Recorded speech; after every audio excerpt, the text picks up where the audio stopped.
জয় শ্রীকৃষ্ণ ভক্তবৃন্দ, এই পুজো সেরে উঠলাম, বস্ত্র চেঞ্জ করলাম। তো এখন কথা হচ্ছে গিয়ে আমি ডেলি এই টাইমে ভাত খাই। আমি ভাত খেয়ে পুজো দিই না, আমি খেতেই পারি না। সকালবেলা হয়তো এক কাপ চা বা বিস্কুট, কখনও যদি কপালে রুটি হয়, যদি ভক্তর চাপ থাকে তো রুটিও জোটে না। ওই মুড়িটা চাটা যদি আমার ছেলে মেয়েরা করে দেয় বা আমার হাজব্যান্ড, তাহলে জোটে। ঘরে তো আমার মা আছে, যে আমার কাজ করে বাড়িতে, তাকে মাই ডাকি।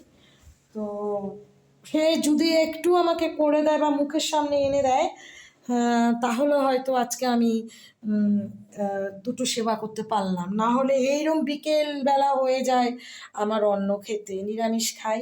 তা সর্বপ্রথম আপনাদের দেখাই, এই যে গোবিন্দকে আমি সবাইকে সেবা দিয়েছি। আগে আমি আমার গোবিন্দর কাছ থেকে একটু